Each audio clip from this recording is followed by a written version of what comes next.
Welcome to Tough Talk. I'm your host, Paul Taros, and today my guest is Bob Stevenson, who joined the Livonia Police Department as a cadet in 1974 and was promoted to police officer in 1978.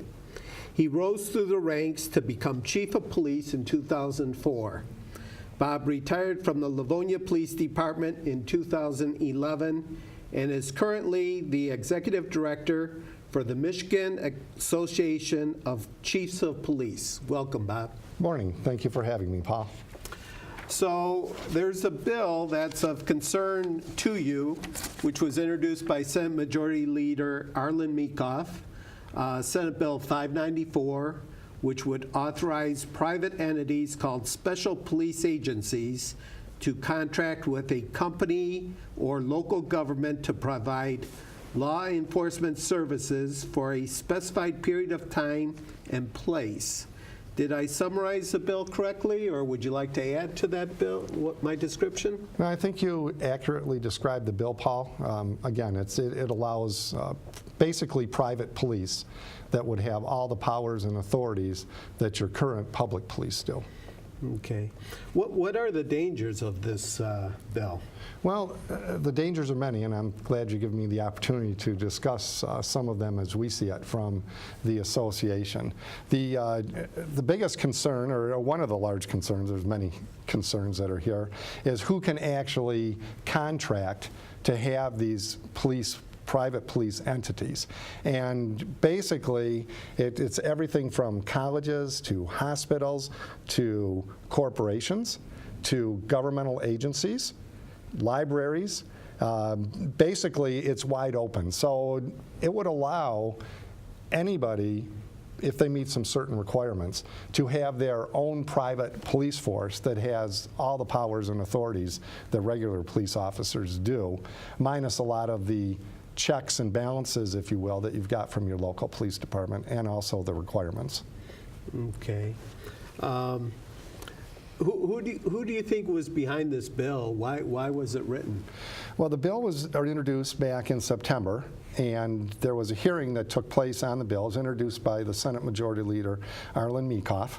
And at that Senate testimony, there were two people that basically testified in favor of the bill, and that was a private police firm out of North Carolina, where these private policing agencies are allowed. And there was also a person who was a retired chief of police from Grand Rapids who owns a training company and a consultant company that works here in Michigan. We were somewhat surprised by who testified in favor of the bill, and we didn't understand who was pushing it until several days later when MERS reported that the two people that testified's companies were owned by J.C. Huizinga's Huizinga Group. J.C. Huizinga is big in charter schools. He's from the west side of the state, very prominent within the Republican Party.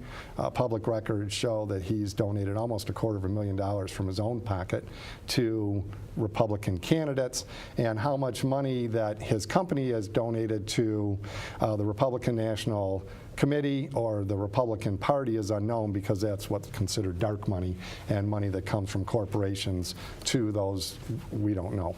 Mm-hmm. So that is the feeling of where this is coming from. Okay. So it would also, people who own a lot of real estate, they would be able to contract with these special police forces for security for their property. Is that correct? That's correct. So instead of having the current model where you have a security guard or security agency that you hire that does not have full police powers or protections that your local police do, this would then step that up one level. Now, I might add that we have something called Act 330 in Michigan, which does allow, if you will, some colleges, libraries, hospitals, and such to have a police force of their own, but it's radically different in that it's comes through and it's authorized through the Michigan Commission on Law Enforcement Standards. And it is a local run police department that somebody can go to, and it also works in conjunction with your local police agency. This particular bill removes that local control. As a matter of fact, in this bill as proposed, the local police chief would have no say at all as to whether or not this private police entity could come into your city. It's authorized and approved through the prosecutor or the sheriff. And once they've met their requirements, which are minimal, and we can maybe go through some of those, the department, which is the state police, must issue them a license to operate this contract. It takes total control away from the Michigan Commission on Law Enforcement Standards, which is the overseeing body for all your police here in the state of Michigan. Okay. What would be their requirements that they would need to meet? Sure. Well, first off, if you're going to own one of these companies, all right, the requirements are extremely minimal, and that is you just have to be 21 years of age, have to have a high school equivalent degree. You can't be convicted of a felony within the preceding 5 years. Now that should raise a huge flag, because what felony are we talking about? In theory, somebody could have been convicted of criminal sexual conduct in the first degree multiple times in their past, but as long as it wasn't within the previous 5 years of their application to own a private police firm, you would be able to do that. You just have to be a United States resident. And now for your company, if you're going to operate the Taros security policing for-profit company, you have to have one person that's either was previously a law enforcement officer within the state of Michigan within the private 2 years, or that you are a private police officer from an out-of-state firm that had a supervisory level, all right, within the previous 3 years. But that also doesn't speak about what are the requirements to be the special police in some other state. They may be significantly less than what they are in Michigan. Also, or that the person has to have a baccalaureate degree on their staff. Now, I have a master's degree, and I got my bachelor's degree when I was in my 20s. But when I was in my 20s, I was nowhere qualified to run a police agency and all the nuances that go with them. Another issue is the person had to have served in the armed forces as a military officer or equivalent job classification. Now, God bless the military, and my son's a former Marine. But if you're qualified to be a military police officer, that does not mean that you're qualified to work as a municipal police officer. Their rules are completely different. Their laws are completely different. And as a matter of fact, in the state of Michigan, if you come in and want to be a police officer in the state of Michigan and you were former police, you still have requirements that you have to go through to get licensed as a police officer. And this, of course, raises the whole issue of Blackwater. I mean, Blackwater may be a fine firm, but we're all aware of some of the things that have happened. So just because you're military or ex-military does not mean necessarily that you're qualified to run or own a police agency in the state. So those are just some of the requirement problems that we see, and that they're very and extremely minimal. I will guarantee you that the members of my state, there's 401 municipal agencies, by the way, in Michigan, that all of my police chiefs have significantly higher qualifications than what this bill would call for. What other problems do you see with the bill? Well, I see that it removes the licensing from the Michigan Commission on Law Enforcement Standards, MCLS is their acronym, to the state police. So now it's basically you don't have to demonstrate anything, and the oversight is taken away. Currently in Michigan, if a police officer is convicted of a crime or is accused of wrongdoing or whatever, they have the authority to remove their license, and they no longer can provide police services, meaning the commission can remove that officer's license. They no longer can be an officer. That provision is not inside this law. The other problem that we see is when somebody gets arrested by one of these private police firms, they have to go into the public court system, our court system. But if they have a prisoner and the prisoner is sick or the prisoner is injured, who pays for that? Does the city pay for that? Does the county pay for it? Do you pay for it? Do I pay for it? For this private police firm. So I think that's a significant problem that is also there. And it removes, if you think about it, the protections that you've got as a citizen for redress to your department if you're not happy with what's taken place. And we've seen around the country where there have been some problems with police departments and there's been changes in leadership. There's been a way for you to go to get action, to change things. This is not inside that bill. You're contracting with a company that's out of state, in North Carolina, perchance. If you've got a problem, how do you do something about that? Okay. Are there any other problems with the bill that you see? Well, another problem that we see with the bill is that it provides full police powers, all right, to these people, all right, so they're basically the same as a police officer, again, with minimal training and minimal standards. It allows them to have a uniform which looks much like your local police uniform. They just have to have some small designation somewhere that it's the private police. So it could be very confusing to the public. Who are you dealing with? Are you dealing with a private police officer? Are you dealing with your local police officer? Contrast that with your security guards that are out there. They have to have a very prominent patch that identifies them as a security guard to hopefully eliminate that confusion that is there. $1 million is all, again, that is required for bonding for misfeasance or malfeasance, or if they do something wrong. All right. So I know that there's a lot of cities, and you see about them, that something happens and their officers or the city was wrong. The judgments are considerably higher than $1 million. $1 million is very minimal as far as the insurance requirements that are there. So if something happens, how do you come back on that? So I mean, that's another problem that's out there. Another issue that I think should raise huge red flags for everybody is that if we wanted to hire you in one of these companies to be one of our special police officers, we can bring you in without doing any background check as long as you've been a police officer in the previous 2 years that's there. Now, that may not on a surface sound like a problem, but consider the case out there of some of these officers that get themselves in trouble. Their officers are brought up on disciplinary measures, probably looking at a termination, and I've had this exact scenario at my department. And rather than go through a termination and have that on the record, what the officer does is he resigns instead, before the case is fully played out, before there's an opportunity for the Michigan Commission on Law Enforcement Standards to remove their license. So now you have an officer that's not qualified to be a local police officer that's allowed to get hired by one of these companies as long as it's within that 2-year period. So again, if I'm a citizen, I'm very concerned about that. Another problem that we see in this bill is that the FOIA requirements that all local agencies and all cities and all governments that operate under, FOIA requirements are not inside this law.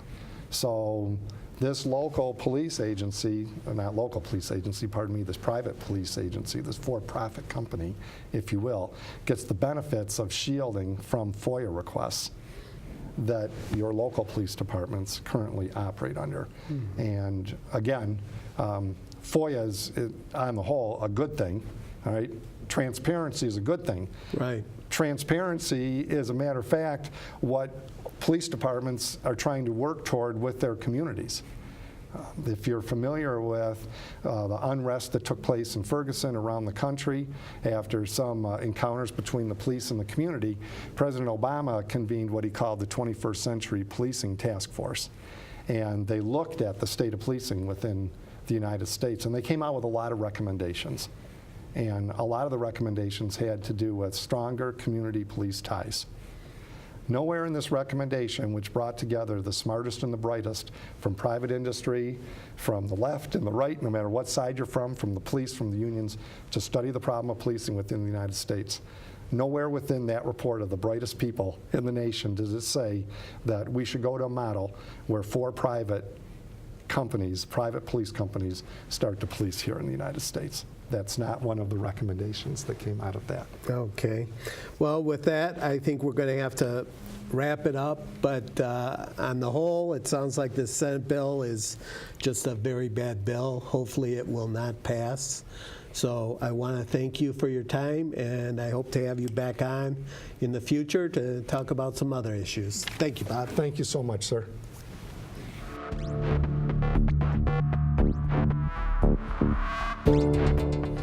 He's the founder and state director of the Michigan 10th Amendment Center. He is a county coordinator for Michigan Campaign for Liberty and a member of the Oakland County Republican Party Executive Committee. Welcome, Shane. Nice to be back. So, in an executive order, Governor Snyder established the 21st Century Infrastructure Commission to investigate new technologies and funding solutions for the establishment and maintenance of future infrastructure projects, including roadways and bridges. I like how they say funding solutions, a nice way of saying tax increases. Yes, and spending hikes, yes. Yes. So as part of these funding solutions, State Senator Mike Kowal introduced Senate Bill 97. What is Senate Bill 97 all about? Basically, it's a big money grab on behalf of two industries, the hospital lobby and the transportation lobby. So it's the bill would allow private resources to be, or public resources to be funneled into these private corporations. So these corporations would benefit from eminent domain. They would get special tax exemptions and other government benefits to help their private pocketbook. And if you go through all the different legislators in the committees that push these bills through the legislature, you'll notice that all the yes votes get money from these powerful lobbies. And I know the Michigan Campaign Finance Network, which really tracks all this stuff, and it's the best resource that the state has.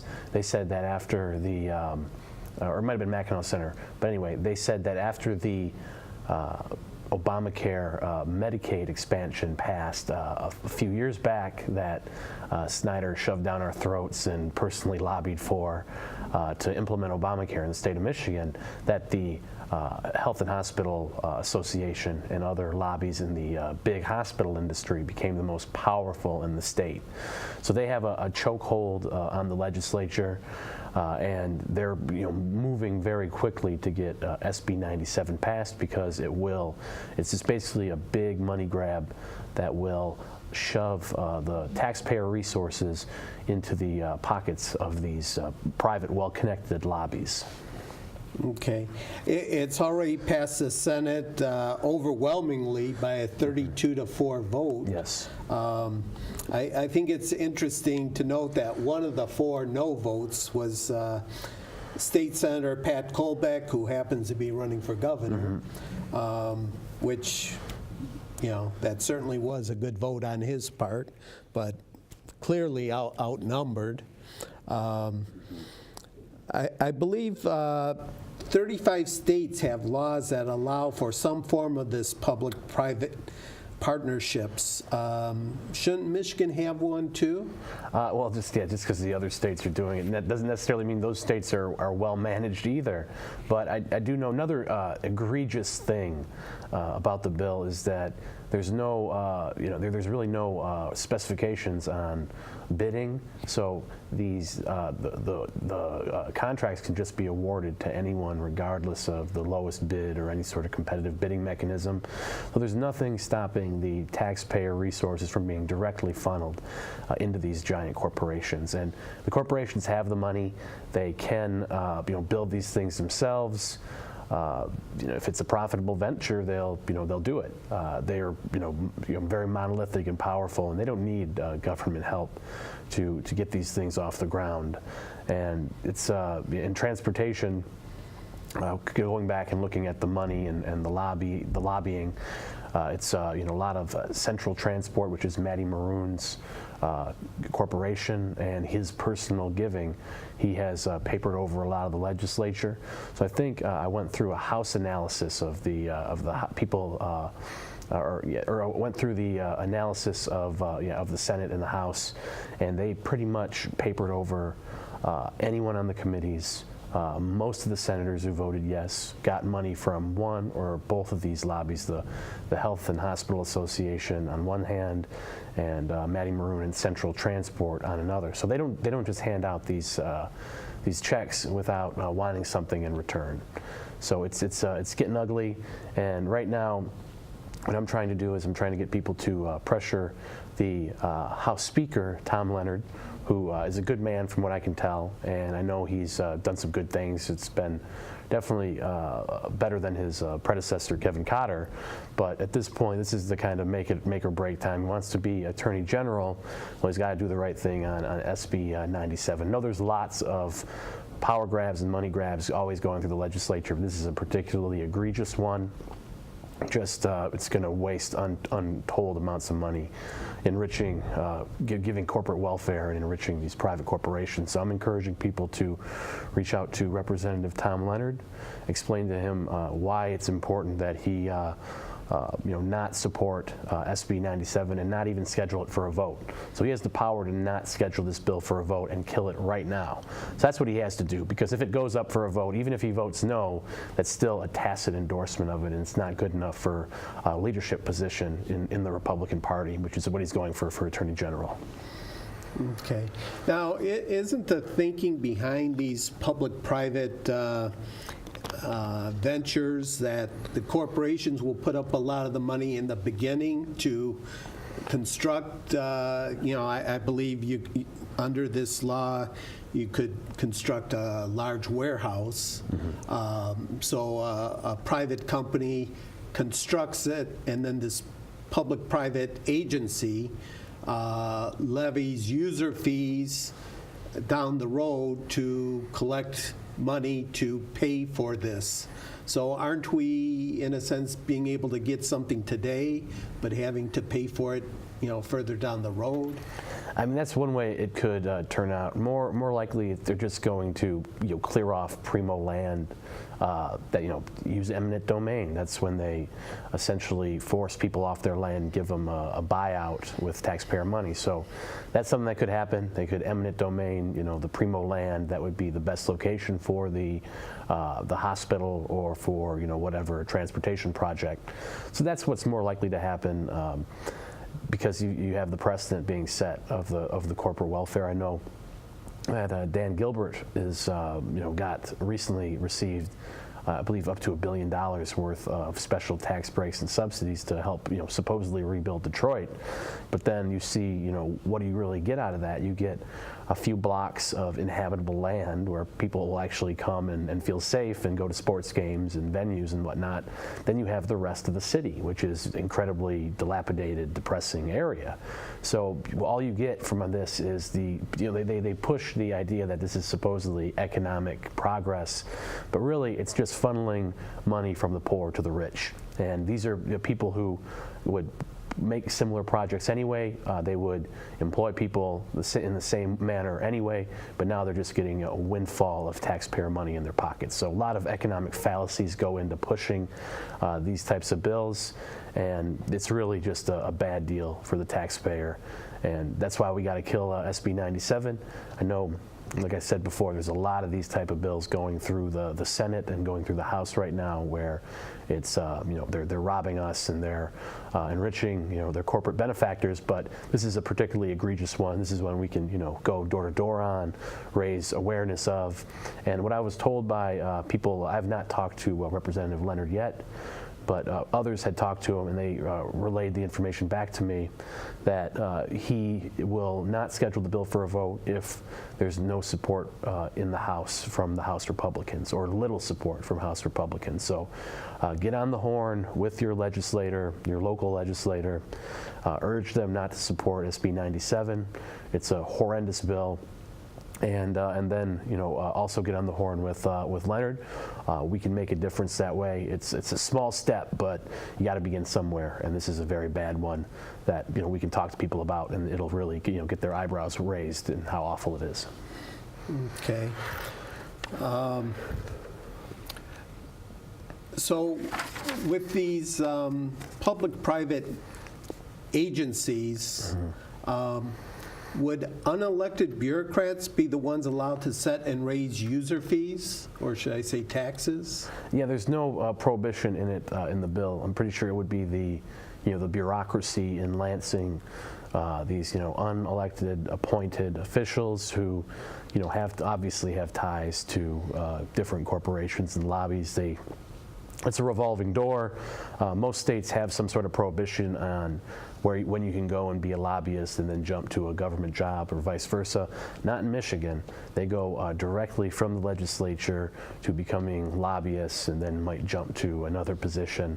A lot of them are climbing up the ladder from county commission to rep to the next position, senator or AG or LG, whatever.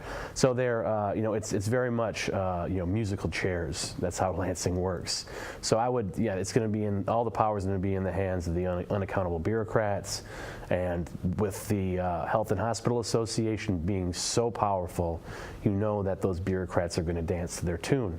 Another bill, the insurance reform that would have brought down, and this is to kind of give a picture of how powerful the Health and Hospital Association is. A bill that would have, a common sense bill, that would have lowered auto rates was killed. The Chamber of Commerce, who I'm not a fan of whatsoever, usually am against them the vast majority of the time, they were actually pushing this bill because Michigan, I believe, has the highest auto insurance rates in the country, and they're skyrocketing. So this would have just done a few things, common sense measures to bring it down. The Chamber lobbied for it, but the Health and Hospital Association came out against it because it was going to hurt ambulance chasing attorneys and whatnot. So it's all very connected. So the Health and Hospital Association won. That bill was killed by an overwhelming vote in the House. So the Health and Hospital Association, I believe it when Mackinac says that they're the most powerful lobby in the state. And they're not, they're going to be lobbying to keep your insurance high. They're going to be lobbying to get taxpayer money delivered to them through the legislative process. And it's definitely a very pernicious influence, stopping any sort of good bills from moving through the House and the Senate. Okay. We just have under a minute left. Are there any other bills that you want to talk about? There are a few that I wanted to talk about briefly. HB 4821, which is a bill that would stop predatory, basically the robbing of estates. There's some sort of law in the books that allows the executors to rob the estate out from people who are, after their loved one dies. There's some sort of window. If they don't act on it, the legal the executor can steal that out from under them. There's been dozens of terrible cases on that. HB 4821 and 4822 would stop that. That's in the Senate right now. HB 5162, the Fourth Amendment Protection Act. That bill would deny material support and compliance with NSA spying. That sailed through the House, and it's right now going through the Senate in committee. So that's a very important one. I don't think Rick Snyder will sign it, but it's definitely good to put that issue out there of Big Brother and privacy rights and how we're being spied on and how our lives are being, all this invasive technology is being used to snuff out our privacy and our Fourth Amendment. So that's a very important one. And also HB 5014, which would allow dispensaries to stay open, medical marijuana dispensaries to stay open pending the regulations. Unfortunately, that one is stalled in the House. It's not looking too good. But those are three of the bills that we cover.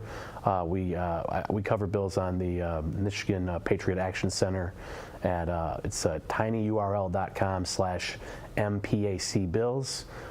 Check that out. We're going to be posting updates. We're recruiting more volunteers so that we can pressure the legislature and move it in the right direction. We got the most corrupt legislature in the country probably, but we can change it in just a couple of years if we know what to do. We're smart, we're coordinated, and we pressure people on these bills and get out there and recruit more people to do so. I think we can have a profound impact. Okay, well, with that, we're going to have to leave it, but I certainly will have you back on to give us more legislative updates. Thank you, Excellent. Shane. No problem.